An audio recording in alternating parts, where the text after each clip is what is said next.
Boa noite a todos. Queria dar as boas-vindas para o convite dessa noite, que vai ser dado pelo professor Adilson José da Silva. Ele é professor aqui do Instituto, eu creio que vários de vocês o conhecem. Para quem não conhece, o Adilson fez graduação aqui, terminou em 1970, entreguei. Depois fez mestrado, doutoramento, terminando em 79. Passou um tempo em Turim e um outro no MIT, e ele trabalha com a teoria quântica de campos, que no fundo é a mecânica quântica misturada com relatividade. Eu acho que hoje ele vai nos contar um pouquinho do que acontece com essa salada de fruta. Tá bom, obrigado, Oscar. Tá aqui. Bom, seminário, então, mecânica quântica, partículas e ondas, né? Ou campos, né? Ondas pressupõe sempre campo, né? A gente vai ver como é que isso vai aparecer aqui no seminário. Mecânica quântica, né, como vocês sabem, é a teoria que é a boa teoria, né, para descrever a física numa certa escala, né, na escala de 10 a menos 10 centímetros, de 10 a menos 15 a 10 a menos 9, 10 a menos 8 metros, né? E então aqui é a teoria essencial, né, ou é a teoria base, né, para toda essa física aqui, né, ela é toda baseada principalmente na mecânica quântica, né? Todas essas áreas da física são baseadas, então, na mecânica quântica. A mecânica quântica é a língua em termos da qual essas áreas são construídas. Mecânica quântica na tecnologia, né? Um monte de coisas aqui hoje em dia, né, que a gente às vezes usa e nem se dá conta, né, são todas baseadas em tecnologias desenvolvidas a partir da mecânica quântica. Aí eu disse ao Toninho que ia entrar LCD, está aqui, ó. Cristais líquidos, né, também dependem da mecânica quântica, né? Então todas essas coisas, né, mesmo, por exemplo, coisas do tipo que a gente chama de PET, né, aqui, né, tomografia por emissão de pósitron, né, já usam um ingrediente que é o pósitron, né, que é a antipartícula do elétron, né? Isso já está em uso na tecnologia médica hoje em dia, né? E uma série de outras coisas aqui, né? Isso aqui saiu sobre o disco rígido, né? Saiu um prêmio Nobel recentemente aí, né? O efeito da magnetoresistência gigante, né? E essas outras coisas todas, né? E segundo o comentário que eu li aqui num artigo do Wheeler, né, que é um físico americano, faleceu recentemente, né? Da ordem de 30% da economia americana, né, hoje se baseia numa tecnologia de alguma forma a ver, né, com a mecânica quântica. Apesar disso, né, de todo o sucesso da mecânica quântica, tanto científico, né, no desenvolvimento de todas essas teorias físicas a partir dela, quanto tecnológico, né, de toda a tecnologia que saiu disso, né, existe muita polêmica ainda sobre a interpretação da mecânica quântica, né? Mais recentemente, né, houve um período de grande polêmica, eu vou discutir um pouco isso, né? Mais recentemente, essa discussão tem se avivado de novo com os cosmologistas quânticos, né? E pessoas tentando, então, usar a mecânica quântica para descrever o universo como um todo. Como a gente vai ver, né, na mecânica quântica, digamos, mais tradicional, a gente separa o mundo numa parte quântica e numa parte externa que vai observar a mecânica quântica, que é tratado classicamente. A tentativa de tratar tudo de uma forma quântica envolve em jogar fora alguns dos postulados da mecânica quântica mais tradicional, né, e tem levado a novas discussões, né, sobre a interpretação, né? Mas, além disso, né, a própria extensão relativística da mecânica quântica, né, que é a teoria quântica de campos, sempre apresentou dificuldades conceituais, né? Uma delas, né, uma das principais, são os chamados infinitos ultravioleta, né? A gente vai ver, pelo menos, alguma coisa do que é que isso é. Bom, então, rapidamente, né, de uma forma muito rápida, né, uma história da mecânica quântica, onde eu vou pular, na verdade, fatos importantes que vocês já viram, né? Quem fez um curso de física moderna, viu uma série de fatos que eu vou ter que pular aqui, né? Eu vou falar só de alguns passos muito essenciais, né, para o desenvolvimento da ideia. Né? Na física clássica, né, no fim do século XIX até começo do século XX, né, a física clássica trabalhava com dois ingredientes, né, partículas e os campos, que hoje nós chamamos de clássicos, né, as partículas, né, então descreveriam as moléculas, os átomos, né, e já o elétron, né, que tinha sido descoberto em 1899, e como uma partícula. Né? Vamos ver que essa identidade do elétron vai mudar logo nas próximas décadas. Né? E campos, né, gravitacional, eletromagnético. Se sabia também, né, já que a luz, né, era uma onda de um campo eletromagnético. Então a correlação entre um campo, né, e uma onda já era uma coisa clara aqui. Já havia a antiga teoria da luz, né, como uma onda, mas sem relação com o campo eletromagnético. A relação com o campo eletromagnético veio da teoria de Maxwell, né, e isso foi bastante bem confirmado, né, pelas experiências todas posteriores. Mecânica quântica. Então, essa aqui é a minha descrição ultra simplificada. Né? Um fato importante foi em 1905, Einstein, para explicar o efeito fotoelétrico, né? Não vou entrar em detalhes do que é, ele lançou mão da luz ser formada de corpúsculos, que só muito depois, em 1926, um físico-químico americano inventou o nome de fótons para eles. Né? E ele supunha que a luz era feita, então, de corpúsculos que tinham energia proporcional, H era a constante que o Planck já tinha proposto em 1900 para explicar a radiação de corpo negro. Ele propunha que a energia de cada um desses corpúsculos era a constante de Planck vezes a frequência. Né? Da mesma forma que ela já tinha aparecido, de uma certa forma,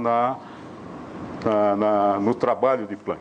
Em 1909, ele melhorou isso, né, supondo também, né, usando já o fato de que para uma partícula de massa zero, né, a quantidade de movimento é E sobre C, que ela tinha associado uma quantidade de movimento H sobre lambda. Então veja que não é uma coisa tão evidente. Né? Quando a gente pensar, ele propôs E igual a HNI, mas ele levou ainda anos, né, para propor essa segunda equação, que ele posteriormente usou em 1916 e 17, em vários outros trabalhos, né, essa segunda relação aqui. Né? Bom, em 1923, né, o Louis de Broglie, não sei se pronuncia assim, me disse se é Dominique, que é assim, já tentei todas as maneiras de pronunciar, a Renata sabe dizer, de Broglie, né, propôs que o elétron, né, devia ter a ele associado, né, uma onda, onde o comprimento da onda associada ao elétron se relacionava com a quantidade de movimento do elétron, né, por essa relação. Era a mesma relação que o Einstein tinha proposto para o fóton, inicialmente. Né? O fóton, então, inicialmente era uma onda, né? Ele propôs característica de partícula. O elétron era partícula, o de Broglie propôs o contrário, né? Característica de uma onda. Curioso, né? É que mesmo o Planck, que em 1900 foi a primeira pessoa a aventar uma fórmula desse tipo, não para a luz realmente como formada de quantos, mas ao menos para a luz ser absorvida ou emitida por corpos nessa forma, né, de quantidades de valores bem definidos, confessa, né, que até 1913 ele ainda relutava em aceitar a ideia do quantum de luz, né, do Einstein. E, né, tem aqui uma outra frase do Robert Millikan, né? O Robert Millikan tem uma história curiosa aqui, não vou ter tempo de contar, entre ele e a pessoa, que era um estudante dele, com quem ele fez a experiência da determinação da carga do elétron. Mas tem essa frase aqui do Millikan, né? Contra todas as minhas expectativas, vi-me obrigado, em 1915, a afirmar a completa verificação experimental da hipótese de Einstein, embora nada tivesse de razoável, uma vez que parecia violar tudo o que conhecíamos sobre a interferência da luz. Então, isso para dar uma ideia, né, de que como essas coisas não foram pacíficas. Né? As pessoas levaram muito tempo a absorver, né, essa mudança de paradigma, né, que estava sendo proposto nessas duas primeiras décadas do século XX. Né? Continuando a história, em 1923, o Arthur Compton, né, fazendo espalhamentos de raio-x por elétrons, né, verifica ou confirma experimentalmente a hipótese de que os fótons, né, a luz era composta de fótons, né, que tinham uma quantidade de energia e quantidade de movimento bem definida que se relacionava com a frequência da luz envolvida. Né. Em 1925, primeiro, o Heisenberg, que era um estudante do Max Born, né, apresenta ao Max Born um primeiro trabalho, isso em julho de 1995. Ele tinha, na época, acho que 24 anos, né? Apresenta o primeiro trabalho dele para o Max Born. Max Born, logo a seguir, junto com um outro auxiliar dele, um ex-estudante dele, o Pascual Jordan, verificam que aquele trabalho inovador do Heisenberg podia ser formulado usando uma matemática que ninguém conhecia na época, né? Quem tinha muito poucos trabalhos em física tinha usado aquela matemática estranha, né? Um deles tinha sido o próprio Born, que ao ver o trabalho do Heisenberg identificou aquilo, umas tais de matrizes, né? Era novidade essa matemática, então o Heisenberg não conhecia, propôs uma coisa que posteriormente o Max Born e o Jordan formularam como matriz, e num terceiro trabalho deles três juntos, ainda em 1925, eles formulam, então, completam a formulação da chamada mecânica matricial. É uma das formulações da mecânica quântica. E resolveram alguns problemas, né? O rotor rígido e o oscilador harmônico. No começo de 1926, né, independentemente, o Erwin Schrödinger, o Erwin, não sei, é alemão, não sei como é que pronuncia aqui, propôs uma teoria ondulatória para a mecânica quântica também. Logo a seguir, em 1927, eu estou apresentando os fatos experimentais importantes, Davidson e Germer, e, independentemente também, Thomson, né, fazendo experiências de difração de elétrons em cristais, confirmam experimentalmente a hipótese de de Broglie de que o elétron tinha um comportamento de onda. Né? O fato curioso aqui, eu pus isso aqui para chamar a atenção, é que o J.J. Thomson, né, em 1899, descobriu o elétron e verificou que o elétron era uma partícula. Né? E o filho dele, né, não me lembro mais o primeiro nome dele, mas o G.P. Thomson aqui, né, veio a ser um dos que mostraram que o elétron tinha um comportamento de onda. Né? É um fato curioso, os dois ganharam o prêmio Nobel, um por mostrar que o elétron é uma partícula, o outro o oposto, que o elétron também podia ser uma onda. Né? Bom, 1926, 27 e 28, Niels Bohr, Werner Heisenberg, como já disse, Max Planck, Wolfgang Pauli, né? Continuando aqueles trabalhos deles e usando o conhecimento também do trabalho do Schrödinger, né? Propuseram a interpretação, quer dizer, isso foi construído ao longo desses anos, a interpretação que veio a ser chamada de interpretação de Copenhague. Né? Os dois personagens principais, pode-se dizer que são o Niels Bohr e o Heisenberg, né? Mas os outros também tiveram papel, né? A gente já vai ver o quê. Né? E isso gerou um grande cisma na comunidade, como a gente vai ver um pouquinho. Né? Mas, antes de dar prosseguimento à história, vamos voltar a Zurique em 1925, 26, e eu vou contar um pouquinho uma história, né, curiosa, uma curiosidade, né, do nascimento da mecânica ondulatória, né, da descoberta da mecânica ondulatória pelo Schrödinger. Né.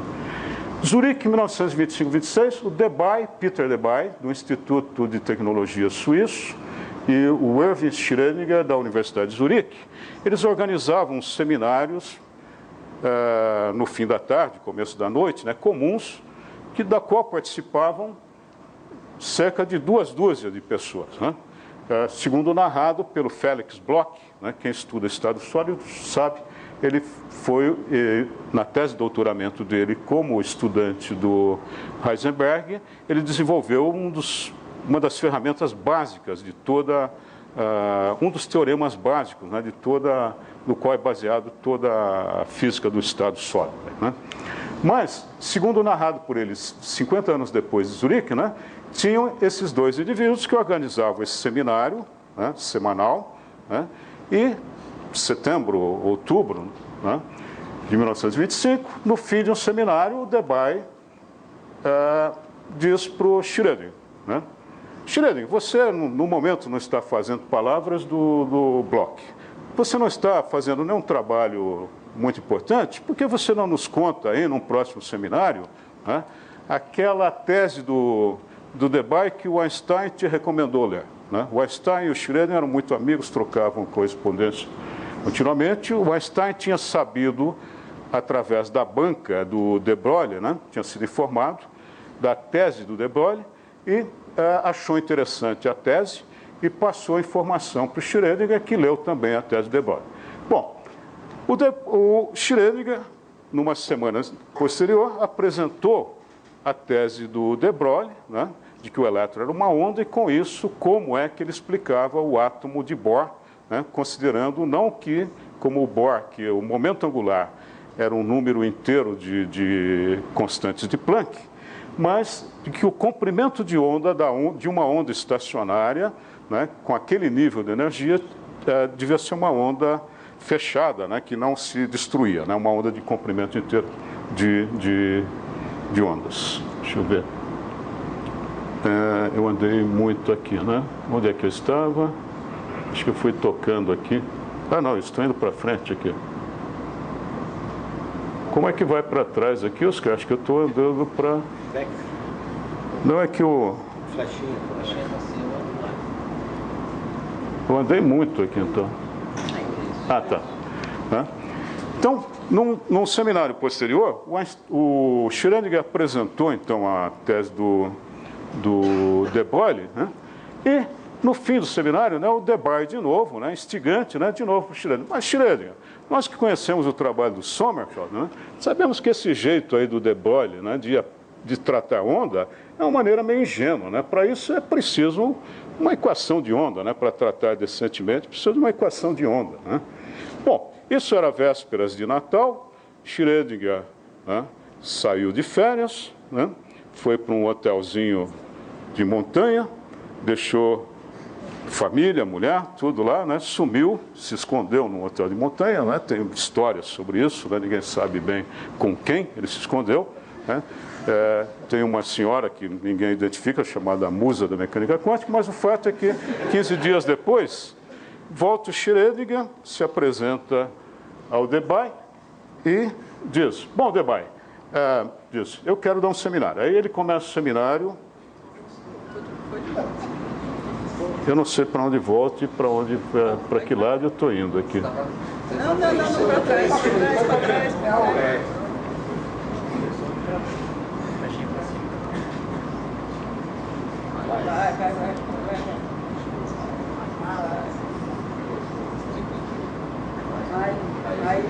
Tá. E aí o Schrödinger fala, eu quero dar um seminário. Aí ele dá um seminário, né? E ele começa. Algumas semanas atrás, meu colega Debye disse que para tratar ondas precisava uma equação de onda. Eis aqui uma equação. E apresentou essa equação, que o desgraçado do Macintosh está apresentando em preto, senão estaria numa linda cor azul ali, né? Para destacar. Mas, então a equação é essa aí. Tá, de qualquer forma está bem visível aí, né? E, né, usando essa equação, ele imediatamente mostrou como é que ele calculava todos os níveis do átomo de Bohr, né, no caso do átomo de hidrogênio, e mostrou ele aquela equação, né, ela corresponde a uma equação diferencial para uma função complexa chamada aí de psi, né, tradicionalmente, e como ela era complexa, a primeira ideia do Schrödinger foi interpretar o módulo ao quadrado de psi como a densidade da carga do elétron. Rapidamente, em poucos meses, no primeiro semestre de 1923, o Schrödinger escreveu 4 trabalhos onde ele mostrou todas essas coisas aqui. Ele resolveu o rotor rígido, o oscilador harmônico, mostrou a equivalência da formulação dele com a formulação de Heisenberg, Born e Jordan, resolveu o efeito Stack e, para estudar fenômenos, né, com evolução temporal, né, não problemas só de altos valores, ele já propôs uma equação, né, que era a generalização daquela, que envolvia a evolução no tempo dessa quantidade psi aqui. Deveria ter escrito psi de x e t. Né? Vai ser agora uma função também do tempo. Né? Bom, essa equação, como a gente vai ver, né, vai criar uma dificuldade para a interpretação do Schrödinger, né? de que o módulo ao quadrado do psi deveria representar a densidade de carga do elétron, né? Então, considere o seguinte, vamos pegar em uma dimensão, né, um módulo ao quadrado de psi, aquele psi é uma função complexa, vamos tomar um módulo ao quadrado, vamos supor que nós damos uma situação inicial que ela é, o módulo ao quadrado de psi, t igual a zero, é representado por essa função aqui, né, centrada num certo valor de x aqui, e um pacotezinho, né, que representaria uma densidade de carga estreita. Se a gente deixa esse pacote que representa uma distribuição de carga do elétron evoluir com o passar do tempo, né, esse pacote, segundo a equação de Schrödinger, evolui para uma coisa com essas características aqui, né? Ele se alarga com a evolução, né? A interpretação aí do elétron, do módulo ao quadrado de psi como uma densidade de carga, então fazia água, né? O elétron do Schrödinger começava a se desmanchar com o passar do tempo aí, né? Então não era certamente uma boa interpretação. Havia ainda outras dificuldades, né, eu não vou entrar em detalhes aqui, né, mas de interpretar a função de onda para vários elétrons ao invés de um.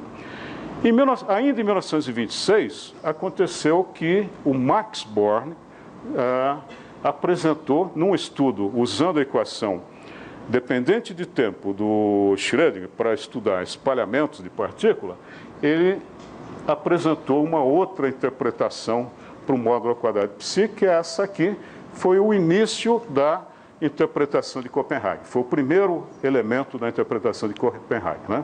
Então, ele propõe a interpretação probabilística.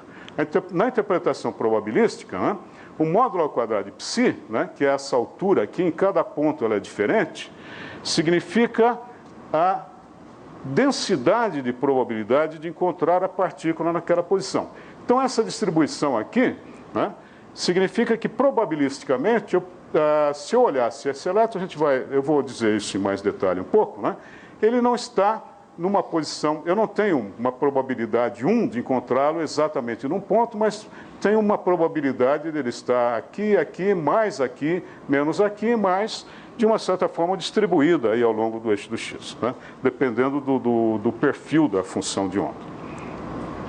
Bom, essa, então, interpretação de Copenhague foi trabalhada de 26 a 28. O primeiro ingrediente foi esse, de que o módulo ao quadrado de psi deveria representar a densidade e probabilidade de encontrar a partícula. O segundo postulado aí da teoria é que um estado quântico, né, que represente, então, quanticamente um sistema físico, né, é representado pela função de onda de Schrödinger, né, e ele evolui de forma determinística de acordo com a equação de Schrödinger. Quer dizer, eles aceitavam que a equação de Schrödinger era correta, a função de onda evoluía de acordo com a equação de Schrödinger. A única diferença com respeito a Schrödinger, até esse ponto, era a interpretação do módulo ao quadrado de psi. Mas havia um outro ingrediente, né, e esse talvez o mais polêmico, né, que é a teoria da medida, né? E a ideia da medida era a seguinte, medida ou observação, né, de uma coisa. Eles diziam, a medida ou observação é uma interação daquele sistema quântico que nós estamos estudando, né, com o aparato, né, de medida que está sendo tratado classicamente, né, e essa interação entre o sistema tratado quanticamente, que está sendo observado, e o aparelho de medida tratado classicamente, provoca um colapso da função de onda de modo incontrolável, né? Eu vou dizer um pouquinho mais em detalhe logo a seguir. Seguiram ainda outras coisas, né, como o princípio da incerteza de Heisenberg, acho que é 1927, e o princípio da complementaridade de Bohr, né, também 27 ou 28. Né?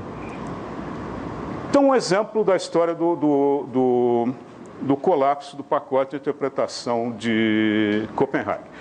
Vamos de novo àquela situação inicial que nós fabricamos, né, um estado que é representado por um módulo de psi ao quadrado, tal que tem um módulo de psi ao quadrado representado por essa função aqui, né, em torno desse ponto vermelho, ao qual não dei nome aqui, mas uma pequena incerteza em torno desse ponto aí. A gente deixa evoluir de acordo com a equação de Schrödinger. Num tempo posterior, o pacote evolui para isso aqui e então, a partícula pode, eventualmente, estar em XA, XB ou XP, né?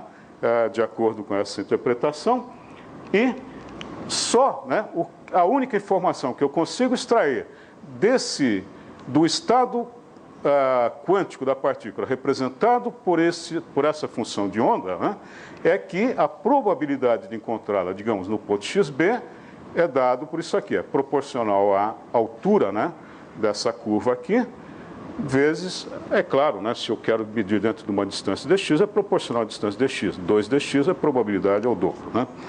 Okay? Bom, como é que é feita uma medida de posição, então, de acordo, né, o que é que acontece, né, que é aquele tal pacote da função de onda, né, durante uma medida de acordo com a interpretação de Copenhague. Né? Como é que nós podemos medir a posição de uma partícula, né, no eixo x? A gente poderia fazer o seguinte, nós cobrimos o eixo x com detetores, cada um de comprimento dx, né, pomos um em cada lugar, todos desligados, né, montamos esse aparato antes do instante que nós queremos fazer a medida, deixamos eles lá todo, construímos o estado inicial do elétron em t igual a 0, deixamos evoluir para o instante t, e no instante t, onde o perfil do módulo ao quadrado de psi é esse, nós temos esses detetores todos desligados, medir, nós ligamos todos esses detetores ao mesmo tempo. Tá? Segundo a interpretação de Copenhague, um desses detetores vai detetar o elétron, né? E somente um, tá certo? Quer dizer, um deles vai identificar o elétron, está aqui, né? Digamos que seja o detetor, o detetor que dispara, digamos que seja o detetor na posição xb. Né? O que é que acontece, segundo então a interpretação de Copenhague, a partir desse instante? A partir desse instante, né, que eu medi, vi que o elétron está em xb, ele está em xb dentro dessa incerteza que é o tamanho do aparelho. Né?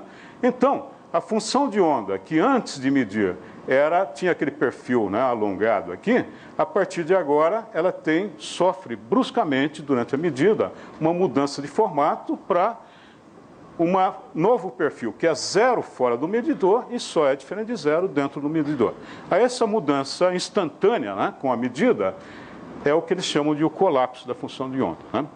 Okay? E, né, diz a teoria que isso é feito, isso acontece probabilisticamente, qualquer daqueles detetores dentro do perfil, né, pode detetar a partícula, né, e um deles só vai detetar. E aí começou a discussão. Né? Einstein, Schrödinger, Planck, de Broglie, né, discordando da teoria. E a ideia deles era o seguinte, se no instante t, né, quer dizer, dizia, né,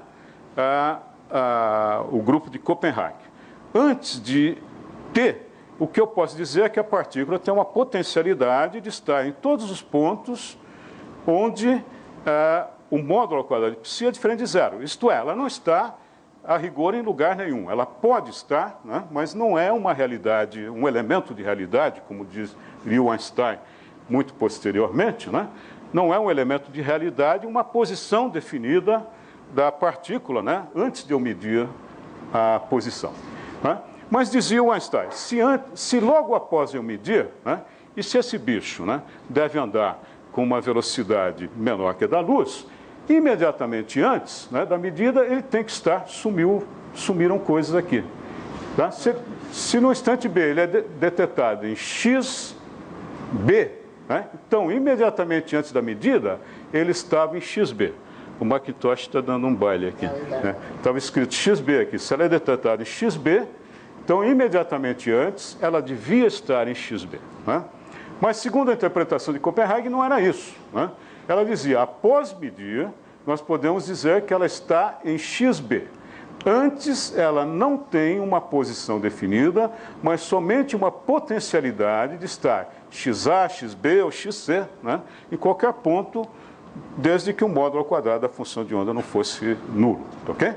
E numa frase do Pascual Jordan, né, ele diz aqui, observações não somente perturbam o que está sendo observado, mas obrigam a partícula, né, que está sendo observada a assumir uma posição definida. produzindo assim o resultado da medida. Quer dizer, ela não era uma realidade dela ter uma posição definida, né? Ela assume essa posição bem definida com o processo da medida, né? Então, segundo Einstein, quer dizer, ela devia, antes de ser medida, se ela é medida em xb, ela devia estar muito próxima de xb, né? Quando na interpretação de Copenhague, não, só se pode dizer que uma coisa está em xb após medi-la. Antes de medir, não se pode dizer nada, né? Bom, isso levou a uma frase do Einstein, né, que é muito engraçada, né? Isso é contado pelo David Mermin, que, devido a essas brigas entre o Einstein e o... Brigas, né? Quero dizer, discussões científicas entre ele e o Bohr, e o Born, né, também, né? Ele andava meio ressabiado com o pessoal, eles já morando nos Estados Unidos, e o David Mermin, né, levando notícias do Max Born para o Einstein, né, disse: Einstein, mas o Max manda dizer que ele não está bravo com você, ele só discorda de você, né? Mas o Einstein, né, ficou muito irritado e respondeu isso aqui para o... Olha, aí surgiram os X. Né? E ele respondeu isso aqui para o... irritado, né? Ele responde para o David Mermin: então você também é dos que acreditam que a Lua não está lá quando ninguém está olhando? Né? Quer dizer, essa foi a forma, né, como ele o que eles chamam de a posição realista dele, né, extrapolado para o mundo macroscópico, né, levava a essa coisa que parece absurda, né? Bom, vocês já ouviram várias coisas, várias brincadeiras, né, dessas discussões do Einstein com o Bohr, né? Aquela velha frase, né, Deus não joga dados, né, que o Einstein dizia sobre a interpretação de Copenhague, né? A outra menos conhecida, mas essa também é engraçada, né, do Bohr, dizia: Einstein, deixa de dizer o que Deus pode ou não fazer, né? Então tinha toda essa coisa aí durante esse tempo, né? Bom, essa história continuou e em 1935, né, o Einstein, junto com dois colaboradores, Podolsky e Rosen, né, propõe o paradoxo EPR, né, que fez com que o Niels Bohr, como ele mesmo confessou posteriormente, quase arrancar os cabelos, né? Era um paradoxo onde ele levava ao extremo, né, eu não vou entrar em detalhes, né, vou ter que passar um outro tópico, mas é uma das coisas mais interessantes. E quem fez um semestre de mecânica quântica, né, mecânica quântica 1, é capaz de ler esse trabalho aqui. É um trabalho de 4 páginas, é um trabalho bastante simples de ler e muito bonito. É um dos trabalhos mais bonitos aí isso aqui, né?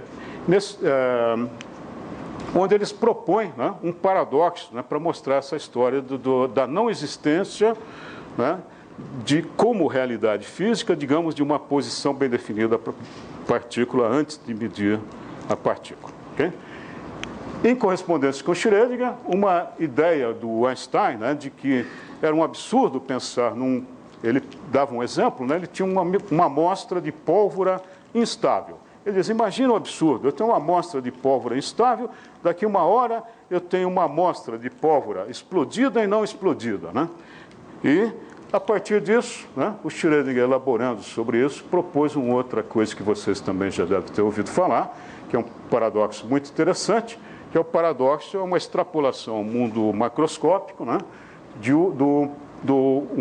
um estado que a gente chama de uma superposição que existe na mecânica quântica, mas que não se vê no mundo macroscópico, né? Isso levou a grandes discussões, né, outras propostas de interpretação da mecânica quântica. Ainda a proposta de de Broglie foi elaborada e depois modificada, tem várias versões, né, por David Bohm. Esse David Bohm era um físico americano, comunista. Houve uma época em que, fugindo do macartismo, ele esteve no Brasil. Acho que ele passou 2 anos aqui, né?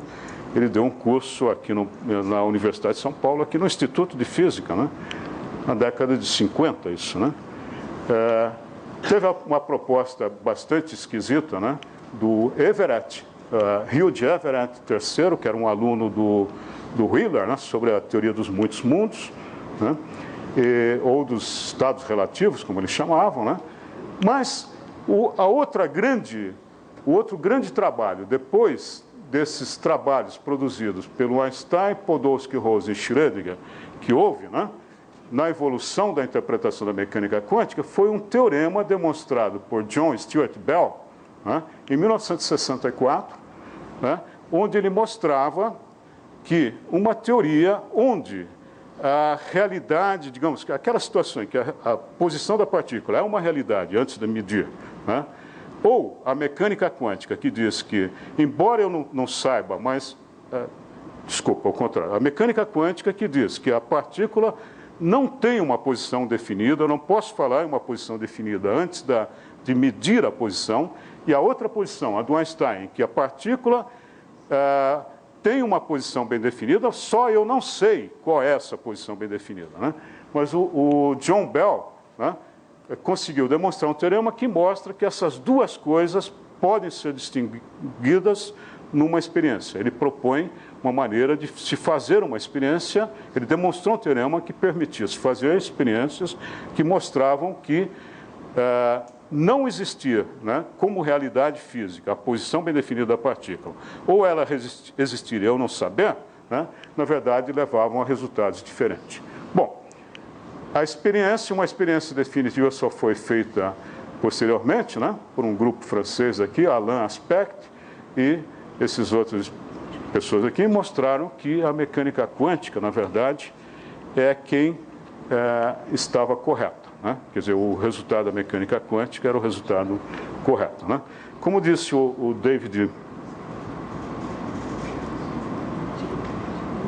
Mermi ainda, posteriormente, né? O resultado da experiência, né, foi o que o Einstein menos gostaria, né? Primeiro, de que a teoria realmente não é completa naquele sentido que ele dizia, né, que ele não se podia falar na posição bem definida para a partícula antes de medir.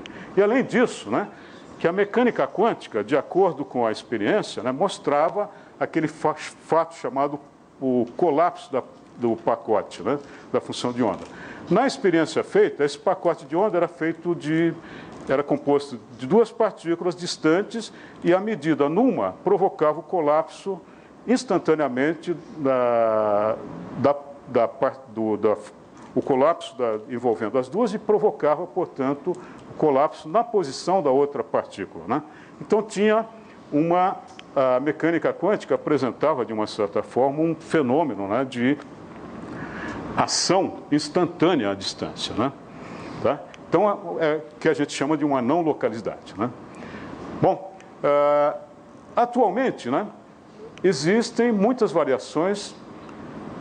Só continuando a discussão sobre a mecânica quântica, isso são só algumas observações, né? Existem muitas variações da teoria do Everett, né, onde se quer tratar o universo como um todo, né, como um sistema quântico. E aí a diferença é que se o universo como um todo é um sistema quântico, nós não temos um aparato externo ao mundo quântico que vai medir o mundo quântico provocando o colapso da função de onda. Então é fazer uma mecânica quântica sem lançar mão do colapso da função de onda, né? Nessas tentativas aqui, né, tem essas pessoas envolvidas aqui, né, muitas pessoas. Um livro de divulgação, né, que fala dessas coisas é esse livro do Gell-Mann aqui, O Quark e o Jaguar, né, onde ele discute bastante esse tipo de questão aí, né? Como seria uma mecânica quântica para tratar o universo todo, né? Do ponto de vista isso aqui é uma historinha engraçada, né? Acho que eu vou comentá-la de qualquer forma, pare onde parar, né? Os cosmologistas quânticos, né, dizem que Santo Agostinho, no século IV, né, você sabe que Santo Agostinho foi talvez o teólogo mais importante do cristianismo, né? E no século IV, Santo Agostinho chegou a uma conclusão que os cosmólogos quânticos, né, vieram a chegar posteriormente. O problema de Santo Agostinho, né, ele tinha muitos, né? Me lembro de alguns do catecismo, né, mas que não vêm aqui, que são engraçados, mas não vem a história aqui. Mas o problema que ele se punha era o seguinte, né? Deus não fez nada por toda uma eternidade, né? Quer dizer, Deus é eterno, não fez nada por toda uma eternidade. O mundo não existe há pouco tempo, né? Sei lá, naquela época, né, eles diziam que tinha sido criado há alguns milhares de anos, né? Então, Santo Agostinho se põe o seguinte problema: se Deus não fez nada durante uma infinidade de tempo, o que deu na cabeça desse maluco, né, de repente fazer alguma coisa, né, criar o mundo? Né? O que ele ficou fazendo esse tempo infinito antes de criar o mundo? Né? E aí ele conclui, né, que a única solução para o paradoxo é que não tinha antes da criação do mundo, é que o tempo tinha sido criado junto com o mundo. O tempo e o espaço eram parte do mundo, né, e não fazia sentido falar em tempo antes do mundo. Né?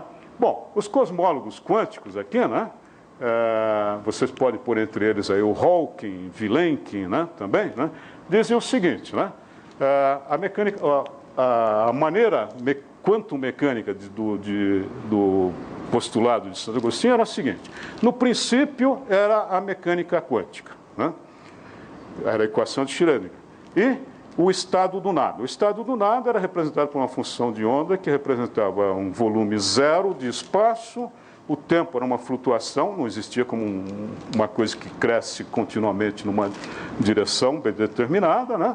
E a energia era zero.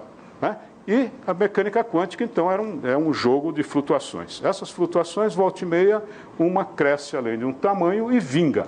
Vinga no sentido que ela tende a algum limite clássico, né? Uma delas é o nosso universo. Né?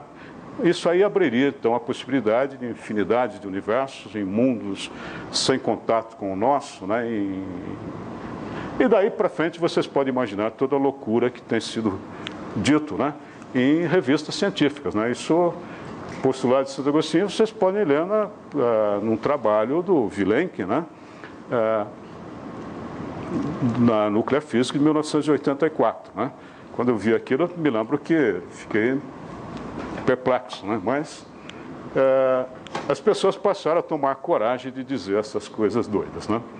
Mas existem progressos, né, mais com o pé no chão, né, também, né, na direção mesmo da mecânica quântica tratada mais usualmente, né, que é o fenômeno da decoerência. Né? Com o fenômeno da decoerência, né, tem a ver com a gente tem um estado quântico que não tem equivalente clássico, né, mas devido à contínua interação dele com o próprio ambiente que o cerca, ele sempre sofre, né, reduções, né, de pacote se adequando devido à interação com o meio ambiente dele, e é por isso que um objeto macroscópico, segundo essa interpretação, né, é por isso que um objeto macroscópico, como não está isolado, ele está sempre sofrendo, né, não sei quantos milhões de vezes por segundo, né, a cada interação microscópica, sofrendo colapsos do pacote para um estado clássico, né, que não é um estado quântico tipo chamado estado emaranhado ou de gato de Schrödinger, né, que só aparece quanticamente. Okay? Progressos experimentais têm mostrado que, na verdade, né, se a gente consegue isolar suficientemente sistemas quânticos, né, a gente consegue mostrar efeitos quânticos, né, como, por exemplo, efeitos de interferência entre duas partículas. Né? A experiência de duas fendas, né, corresponde a pôr duas fendas e jogar uma partícula. Pode-se fazer experiência hoje em dia até com partícula uma a uma, joga-se e vê-se que essa partícula lançada uma a uma através de duas fendas constrói, né, uma imagem fotográfica como se elas fossem uma onda, né, com o comportamento típico de uma onda, okay? Numa chapa fotográfica atrás das fendas. Né?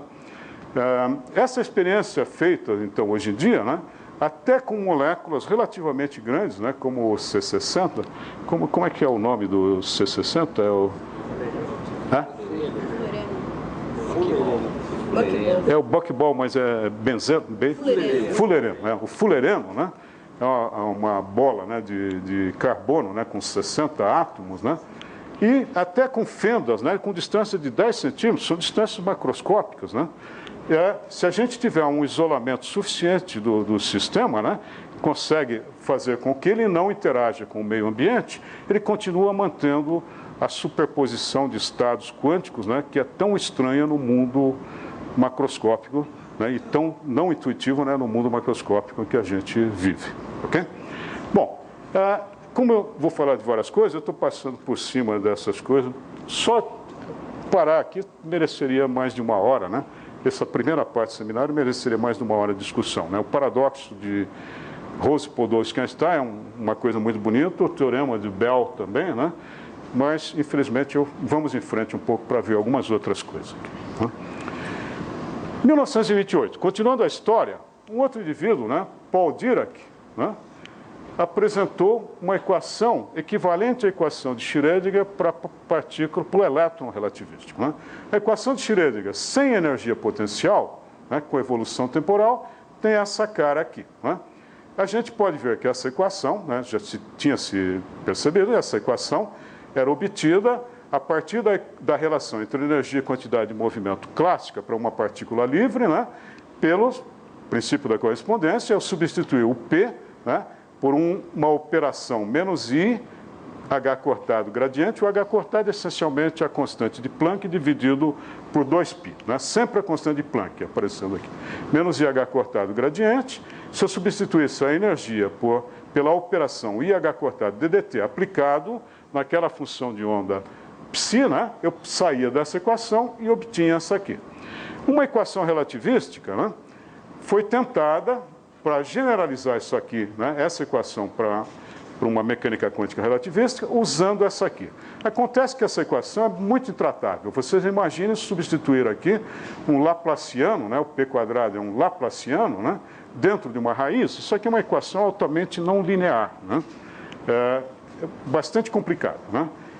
Essa outra aqui veio a ser usada, mas ela tinha dificuldades de interpretação na época, né? Ela apresentava soluções de energia positiva e negativa, mas não só isso, o módulo ao quadrado da função de onda associada podia ser positivo ou negativo, aí, como saída aí dessa equação aqui, né? Então ela apresentava dificuldades na interpretação probabilística. Essa equação, me lembro de ter lido alguma vez, nunca havia confirmação, o próprio Schrödinger tentou obter uma equação a partir dessa relação aqui inicialmente, que a tese do de Broglie, né, era uma tese que tratava relativisticamente o elétron, né? Então a primeira ideia de Schrödinger foi essa aqui. Depois era muito complicada, foi que ele foi para a relação não relativística e chegou à equação dele. Mas isso tudo em 15 dias, né? Quer dizer, ok? Bom, ela veio, a equação baseada nisso aqui, hoje em dia é bastante útil para descrever partículas chamadas bósons que têm massa m, né? Hoje em dia existe uma interpretação melhor do que se tinha na época para ela, né? Mas a tentativa que o Dirac fez foi de tentar obter uma coisa mais simples que essa ou que essa, uma relação linear, né? Isso aqui sugere, se o E quadrado é proporcional a M quadrado mais P quadrado, ele falou, vou tentar uma coisa do tipo, E é um parâmetro alfa vezes quantidade de movimento, uma relação linear entre o E e o P, e mais um parâmetro beta a ser determinado, e uma relação linear entre o E e o M aqui também, né? E usando, então, esses ingredientes aqui, mais alguns vínculos, né, de que essas energias deveriam satisfazer uma relação desse tipo aqui, as soluções, né, deviam ter energia satisfazendo uma relação desse tipo aqui, ele chegou a essa equação aqui, né, que é chamada equação de Schrödinger, onde ele precisou alargar a equação, admitindo que o psi, na verdade, era um conjunto de 4 funções de onda. Ele passou a ter que descrever o elétron, não por uma única função de onda, mas por 4 funções de onda. Já havia uma equação de Schrödinger, né, generalizada pelo Pauli, né, para descrever o spin do elétron, que tinha 2 componentes, né? A de Schrödinger pedia 4, né? Esses parâmetros alfa e beta, ele acabou descobrindo que tinham que ser matrizes 4x4. Isso aqui está escrito de uma forma condensada, mas é, na verdade, um sistema de 4 equações sistema linear, né? 4 equações de 4 incógnitas, né? Onde essas 4 incógnitas são as 4 funções de onda psi1, 2, 3, 4. Okay? Essa equação, imediatamente, explicou algumas coisas que a mecânica quântica não relativística não sabia explicar, que tinha que ser assumida, né, como um postulado. Uma delas é chamado fator giromagnético do elétron. Saía imediatamente dessa equação, né, o fator giromagnético. Na última transparência, eu vou voltar a isso, né, mostrando a relação, onde é que aparece esse fator giromagnético. Uma outra coisa, né, a estrutura fina, né, do átomo, né, várias interações que na teoria de Schrödinger precisam ser adicionadas, né, à teoria original, né, ela sai naturalmente, né, dessa teoria aqui se a gente puser ela num potencial que é puramente potencial coulombiano, né, onde o elétron estaria circulando um próton, né, formando o átomo de hidrogênio. Okay? Mas ela também, né, ela tinha várias características muito interessantes aqui, né? Essa do fator giromagnético dá a explicar a estrutura fina do átomo naturalmente. Mas ela tinha uma característica que ela apresentava soluções onde a energia podia ser positiva ou negativa, né? Então, havia um estado fundamental, né, um estado de menor energia. Se eu posso ter energia negativa, aumentando o valor de P, cada vez o valor de E, se o sinal for menos, é menor ainda, né? Eu tenho, então, uma infinidade de estados, né, até energia menos infinito, né? Isso criava um problema, né? Porque a gente na física sabe, se a gente tem um estado de energia mais baixo e tem um objeto qualquer, numa situação que a gente diz ele está num estado de energia, digamos, mais alta, a tendência dele é, de alguma forma, descer ao estado mais baixo, né? Então, tinha um problema, né, com esse menos infinito aqui. Mas já havia uma coisa chamada o princípio de Pauli, né, descoberto, proposto pelo Pauli, né, no ano anterior, o princípio de Pauli é de 1925, né? Acho que é anterior a 24 ou 25, acho que é anterior a...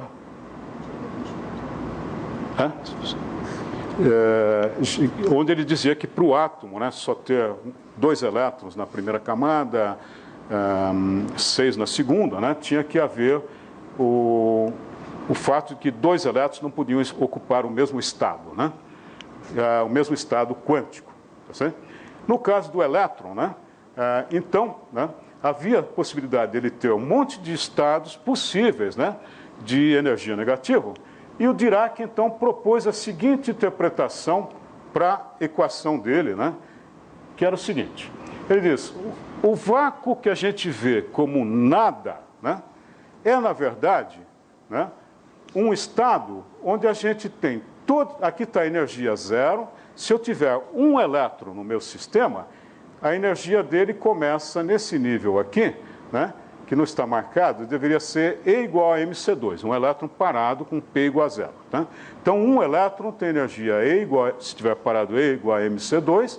Se ele tiver uma quantidade de movimento, ele tem energia mais alta, está representado de maneira discreta aqui, mas é, na verdade, um contínuo de energias, né, dados pela fórmula E igual a raiz de M2C4 mais P2C2, variando o P, eu tenho uma infinidade de estados até a energia mais infinita.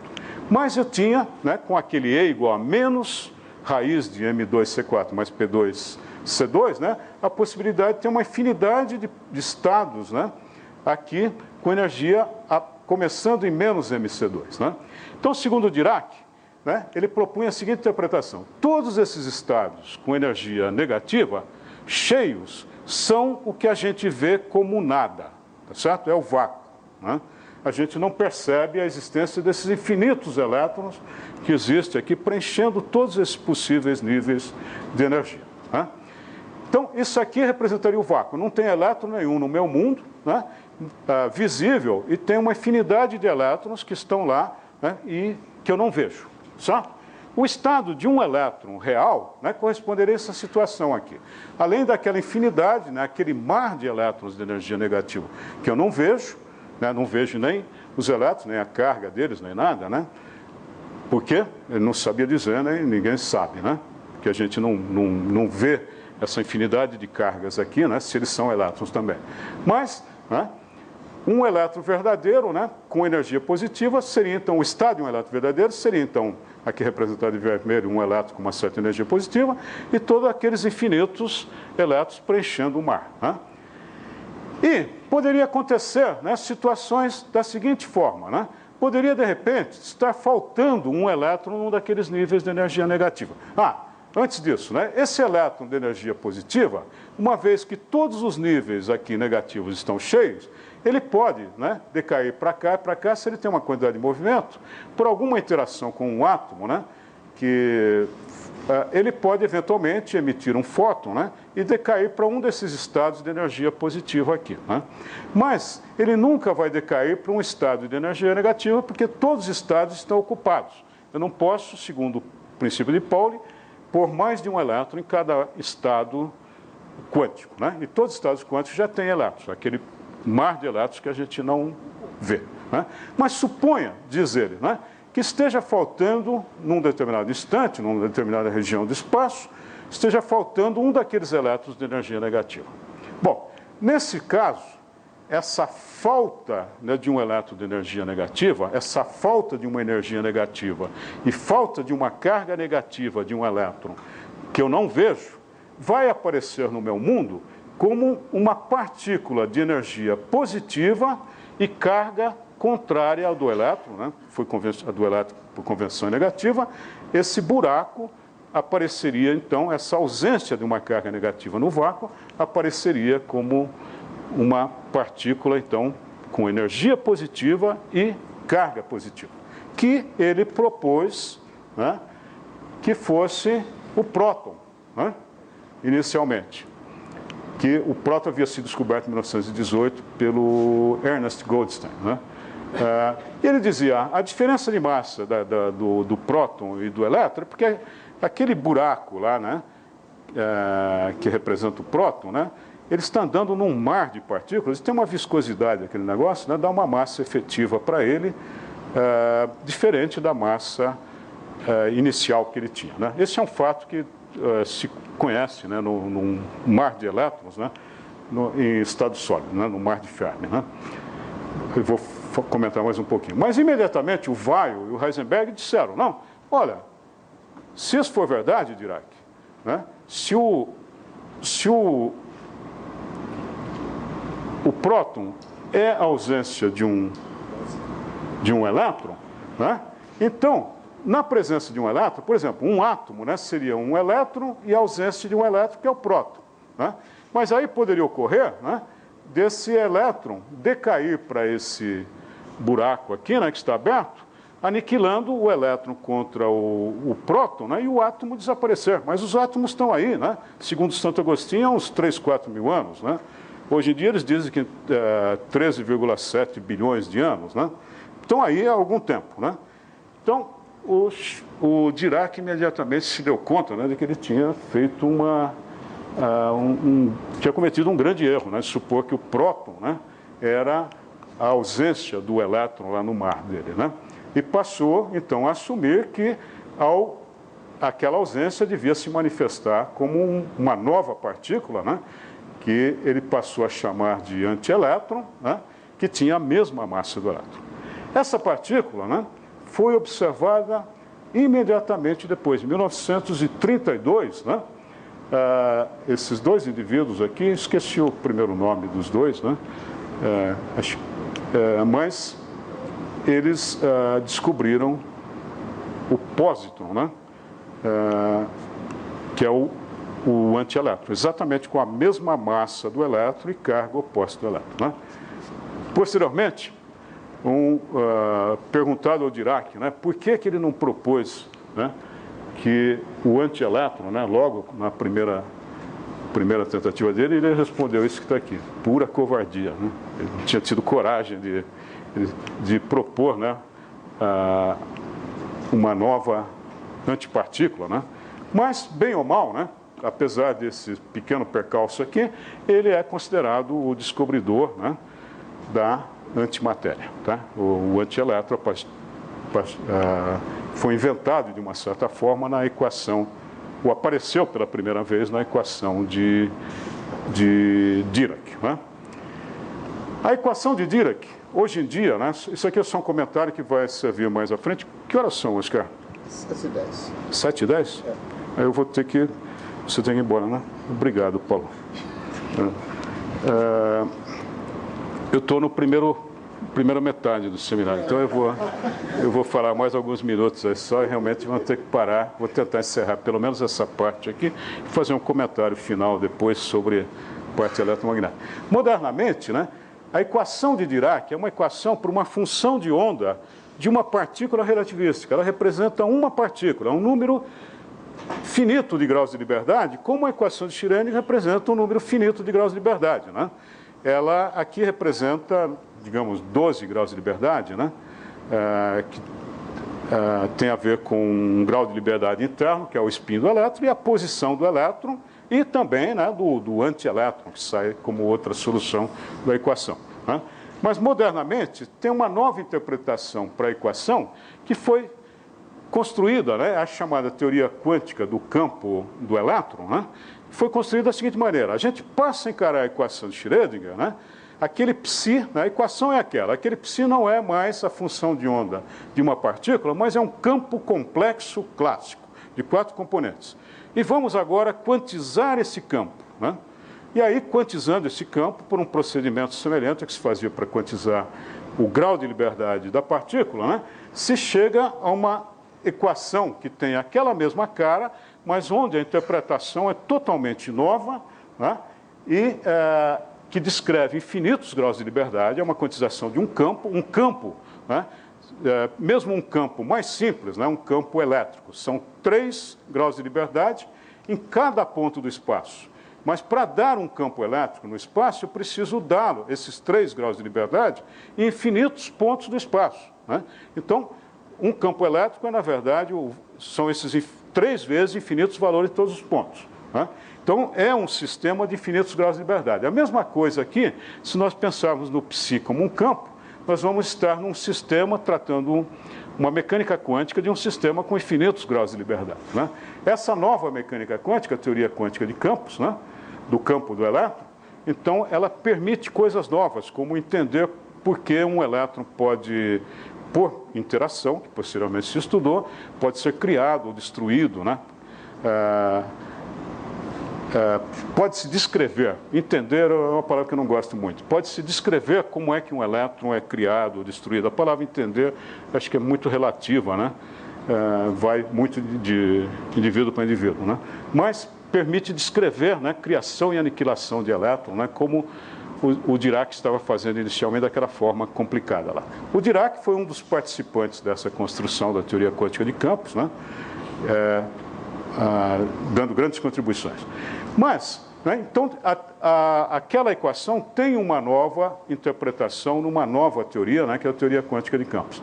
Mas aquele mar do Dirac, né, teve um filhote, né, que é o mar de Fermi, né? Quem estudou já alguma coisa de estado sólido, né, ouviu falar em elétrons de condução, né? Ou, por exemplo, num semicondutor tem condução por elétrons e condução por buracos, né?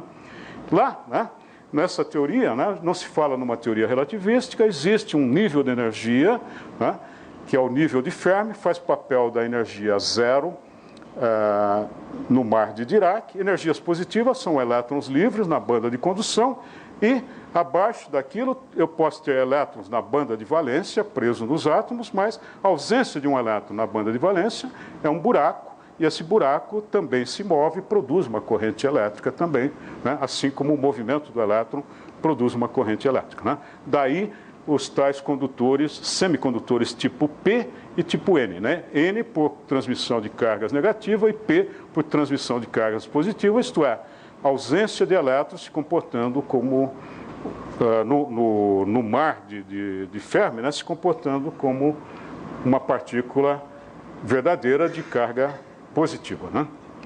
Bom, tem esse fato aqui, continuando a história, né?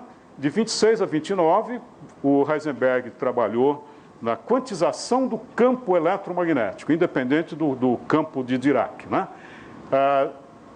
Isso foi, digamos, acabado pelo Heisenberg e Pauli em 2 trabalhos de 1929, né, onde eles fazem uma quantização do campo eletromagnético.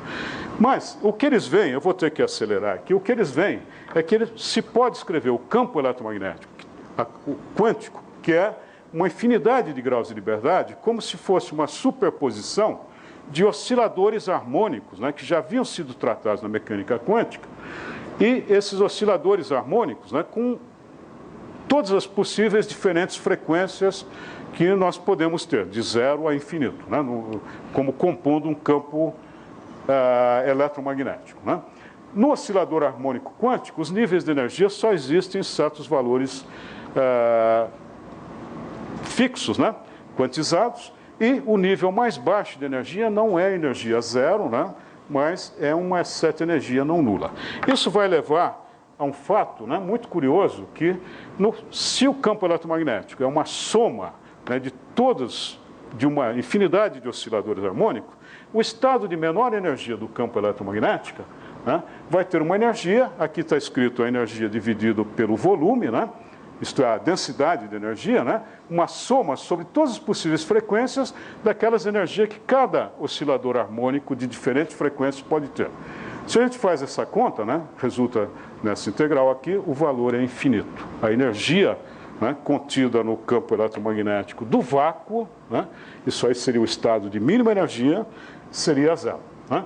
Um pouco mais em detalhes, se a gente levar em conta um fato, né, de que se espera, né, que a mecânica quântica não valha até energia infinita, mas vale até uma energia chamada energia de Planck, né, além da qual, né, a teoria da gravitação clássica de Einstein deixaria de valer e a gente precisaria de uma teoria quântica da gravitação, né? Como a gente não sabe bem o que existe a partir daquela energia, se a gente cortar o cálculo, né, dessa integral naquela energia, que é um valor extremamente alto, né, a gente obtém, na verdade, para a densidade de energia do vácuo, um valor finito, né, dado por esse número aqui, da ordem de 6, isso aqui só a energia do campo eletromagnético, né? 6 vezes 10 a 11, potência 11 joules por metro cúbico. 11 ou 111? Como? 11 ou 111? 10 à potência 111. Desculpa, eu falei 11, né? 10 à potência 111. Tá? Eu escrevi... Bom, a energia de Planck, né, é uma energia, então, além da qual a gente precisaria tratar também quanticamente o campo gravitacional e o próprio espaço-tempo, a própria estrutura do espaço-tempo estaria envolvida na teoria quântica, né? Não se sabe, não existe uma teoria para isso ainda hoje, o que existe são tentativas, né? Essas que estão escritas aí são talvez as últimas, Loop Quantum Gravity, teoria M, supercordas, essas coisas todas, né?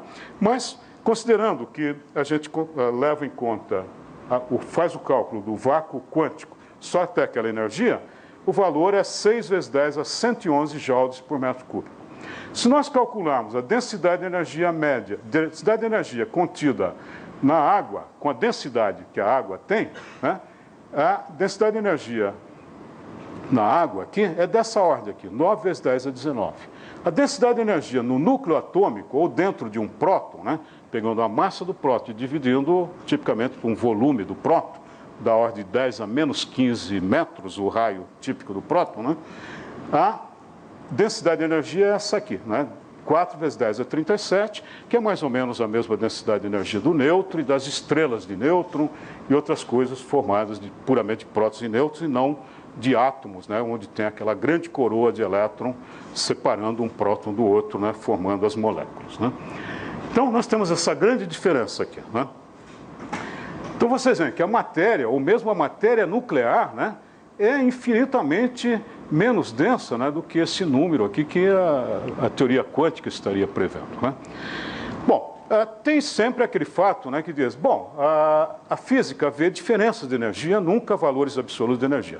Então, da mesma forma que aquela infinidade de estados de elétron, né, que tinha uma quantidade infinita de energia negativa, né, o Dirac jogava fora, dizia, isso é invisível, acabou, o que importa são diferenças de energia a partir do zero, né? Aqui, né, também se pode fazer isso. Quer dizer, eu jogo fora toda essa energia do vácuo, diz, o que importa num processo físico são diferenças de energia.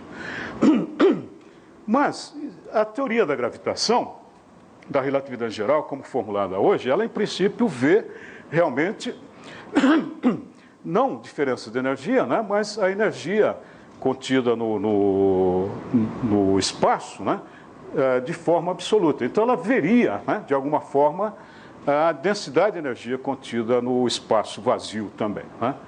As observações cosmológicas recentes, né, a partir de 1998, mostram, né, vocês já ouviram falar que o universo se descobriu uma coisa surpreendente, né, foi a terceira descoberta surpreendente da cosmologia no século XX, né. A primeira, a expansão, em 1920 e pouco, pelo Hubble, a expansão das galáxias. A segunda, da micro-onda de fundo, né? 1964, prevista inicialmente pelo, como chamava, o russo Gamov, né? 1950 e pouco, no modelo do universo, vistas por dois indivíduos que não estavam procurando, mas que, como viram, ganharam o prêmio Nobel, né? A terceira descoberta, né, surpreendente, é que o universo não estava se expandindo de forma desacelerada pela atração gravitacional, mas está se acelerando. E para explicar essa aceleração, se lançou mão de uma nova ideia, de uma espécie nova de energia, chamada energia escura, que produz uma pressão ao contrário, né, repulsiva, e a forma mais simples dessa energia escura era uma forma proposta inicialmente pelo Einstein, chamada constante cosmológica, né? Digamos, é a maneira mais simples de modelar aquela energia, né? Não se sabe se é definitiva, mas de qualquer forma ela dá uma ideia daquilo. Feitas medidas cosmológicas sobre a aceleração do universo, se pode calcular, né, a partir então da gravitação, da relatividade geral, qual é a densidade de energia então que existe no espaço vazio. E o valor é esse aqui, ó, 10 a menos 9 joule por metro quadrado. Se a gente levar em conta a sério, né, o Rho quântico, né, a gente tem um sério problema aqui, né, porque o que é observado é da ordem de 10 à potência 120 vezes menor do que o valor calculado lá. Seria mais fácil, talvez, explicar se fosse um zero absoluto aqui do que uma coisa desse tipo aqui, né? Tão pequena, né? Bom, apesar disso ser, de uma certa forma, um enigma ainda, existe, é claro, propostas, né, ou tentativas de resolver esse problema, né? Mas esse infinito, né, na verdade, do vácuo, né, é um primeiro de uma série de infinitos que aparece nas teorias quânticas de campo, né, e com o qual, hoje em dia, né, num subconjunto de teorias de campo que se passou a chamar de teorias renormalizáveis, foi possível se fazer uma convivência pacífica com os infinitos que a teoria tem, né? Se inventou uma maneira de, né, a teoria apresenta infinitos, mas a gente, de alguma forma, esquecer aqueles infinitos e tirar resultados extremamente bons dessas teorias de campo, muito embora sem ter uma explicação de primeiros princípios para como aqueles infinitos desapareceram, né?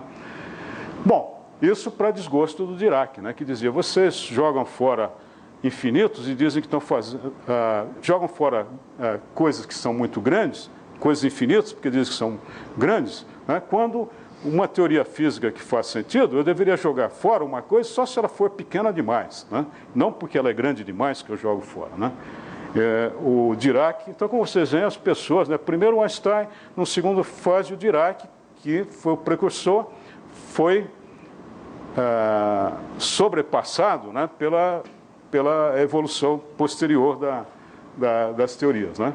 Isso parece que acontece sistematicamente com os grandes gênios, né, serem em algum momento, se viverem o suficiente, né, serem ultrapassados pelas evoluções posteriores a que eles propuseram, né? Bom, deve essa densidade de energia do vácuo ser tomada a sério? Ela não é entendida, mas ela deve ser, porque a teoria quântica de campos prevê, né, a partir dessa energia do vácuo, coisas, né, apesar de ter alguns infinitos que a gente não sabe como tratar, em outras situações ela dá resultados finitos e muito bons, né? Então, por exemplo, a emissão espontânea de luz pelos átomos, né, que não tinha inicialmente uma explicação na mecânica quântica de uma partícula, relativística ou não relativística, ela tem uma explicação na quantização do campo eletromagnético e no campo, na ausência de qualquer excitação real, né, no campo de vácuo, no campo eletromagnético do vácuo. O campo eletromagnético do vácuo é o responsável, segundo a teoria quântica de campos, para explicar porque um átomo, um elétron, num estado excitado de um átomo, pode decair para um nível mais baixo, né? Existe uma coisa chamada deslocamento Lamb, né? É uma medida feita com uma precisão extremamente grande, forças de Van der Waals, pode ser explicado por isso, e um efeito Casimir, né? Quanto posso falar, Oscar? 5 minutos? Mas o efeito Casimir, vocês já ouviram falar, né? Foi previsto pelo Casimir e Polder, em 1948, né? E ele diz que duas placas metálicas, né? Duas descarregadas, elas não têm carga, elas colocadas muito próximas, elas se atraem. E a razão, segundo eles, é o seguinte: na região fora, né, eu tenho vácuo, né, não tenho carga elétrica, não tenho campo elétrico, né, real. Mas tem um campo, segundo a teoria quântica, tem o campo do vácuo. Né? Fora, né, o campo do vácuo, né, tem excitações de um monte de possibilidades. Né? A gente chama isso de fótons virtuais. Né? Essas excitações não são os fótons reais que aparecem, que a gente vê ou mede em qualquer experiência. Né? Mas nessa região restrita aqui, devido às condições de contorno, né, do eletromagnetismo, nem todos aqueles modos de frequências possíveis que existem num espaço restrito, existem também. Então, de alguma forma, existe uma densidade menor nesse vácuo aqui, de fótons virtuais, nesse vácuo do que existe fora. Isso provoca, então, ao vácuo de fora empurrar as duas placas uma em direção à outra, ou, em outras palavras, efetivamente é uma atração entre as placas. Né? E essa atração, segundo o cálculo deles, decai com a quarta potência da distância. Essa atração, para uma distância da ordem de 100 angstrom, né, ela produz uma pressão, né, de aproximação das placas de uma atmosfera.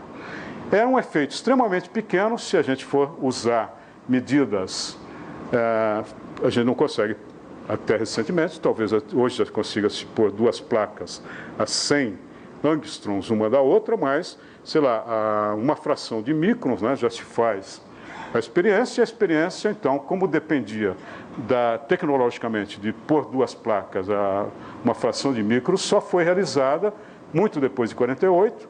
Uma experiência definitiva foi essa desses indivíduos aqui, que mediu esse efeito com 10% de precisão com respeito ao valor previsto teoricamente na teoria. Quer dizer, o vácuo quântico, aquele infinito do vácuo quântico talvez não tenha sentido, mas alguma coisa do vácuo quântico é necessário para fazer sentido. Eu vou pular isso aqui.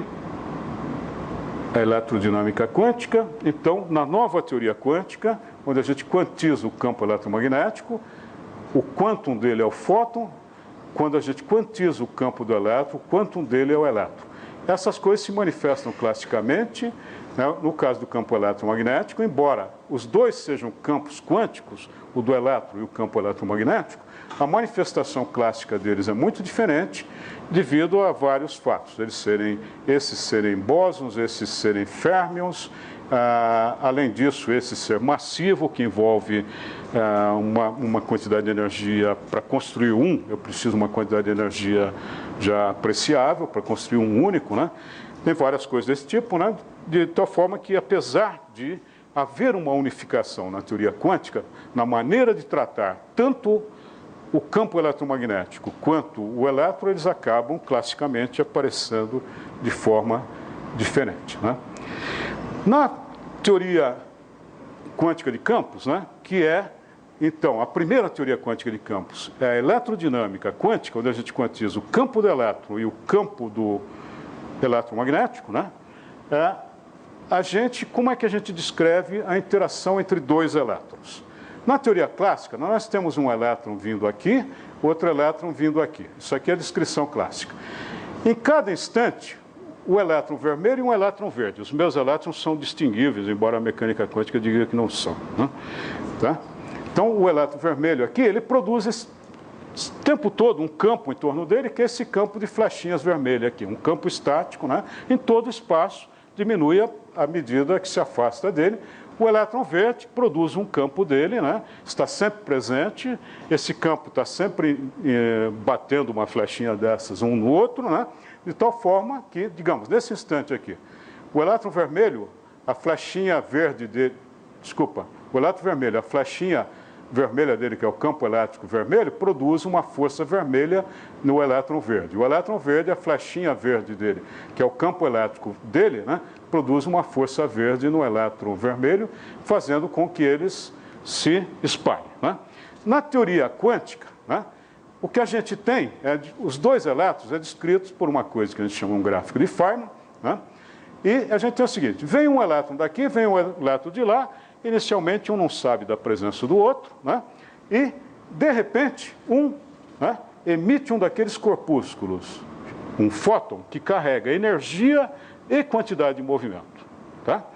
E esse fóton é absorvido pelo outro elétron. Quando ele emite esse fóton, ele sofre um recuo. A energia dele e a quantidade de movimento dele mudam, ele muda de direção. Então, essa mudança contínua de direção é explicada quanticamente por essa mudança brusca devido ao recuo que ele sofre ao emitir o fóton. A mesma coisa o outro elétron quando absorve o elétron emitido pelo primeiro.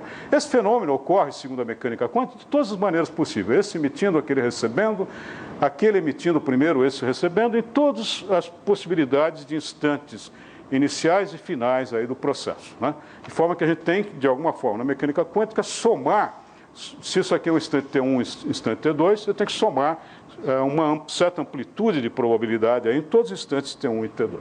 Né? Mas isso, a explicação quântica nos põe um problema. Né? Como é aqui, né, um elétron vê o outro, né, pelo campo dele, ele está lá espetando o outro com o campo dele, empurrando continuamente. Né? Aqui, né, ele não sabe da presença do outro, né? E, de alguma forma, ele, quando toma consciência da presença do outro, ele emite um fóton, né? E que vai alterar o movimento dele próprio e do outro, tá certo? Mas quem é que avisa ele de que o outro elétron está presente, né? Se o campo eletromagnético é só isso, é ele, é o fóton, né, que ele vai emitir, que vai ser absorvido pelo outro, né? Então precisa de um outro ingrediente aí. A teoria quântica, né, na verdade, diz que não. Que o que a gente chama de um campo clássico de um elétron, no processo quântico é o seguinte, imagine um elétron, essa linha andando na horizontal, um único elétron. Continuamente, o elétron está emitindo fótons, né? E esses fótons são reabsorvidos pelo elétron. Esse elétron passeia aí algum pouco, de alguma maneira, né? A gente não tem uma descrição em detalhe disso, né? A teoria quântica não fornece uma descrição do caminho que esse fóton faz e vem, né? A gente não tem uma descrição em detalhe desse fóton onde está, mas esse fóton, de alguma forma, ele vai e é reabsorvido pelo elétron, né? E o fato dele emitir, ele perde uma energia, uma quantidade de movimento, mas se ele volta a reabsorver aquele fóton, né, ele, em média, se eu deixar um tempo suficiente, né, ele não perde nem ganha nada, ele caminha, em média, andando em linha reta, exceto por tremer um pouquinho aí, né, devido a esses recuos na hora que ele emite e reabsorve, né, esse fóton aí. Né? Ok? Bom, a teoria quântica diz que isso é possível, né, ele emitir uma certa quantidade de energia, né, desde que compatível, né, com o princípio da incerteza. Tá? Ele pode perder uma certa quantidade de energia desde que por um tempo tal que ΔE, ΔT é igual a H cortado. Se a gente tirar aqui o ΔT, fica H cortado sobre ΔE, a gente vê o seguinte, se ele emite um fóton com ΔE pequeno, né, esse fóton pode sobreviver a um ΔT grande. Então ele pode andar longe e voltar, né, mas é um fóton de pequena energia ΔE. Tá? Se ele emite um fóton com ΔE grande, né, joga o ΔE aqui para baixo, o ΔT é pequeno. Esse fóton vai perto e tem que voltar, né, tem que morrer no elétron logo. Né? Então isso, né, é o equivalente quântico, né, para aquele fato de que o campo elétrico diminui de intensidade com a distância a partir da fonte que o produz. Certo? E o que é que está acontecendo naquele caso do... Para que lado é? Oscar aqui?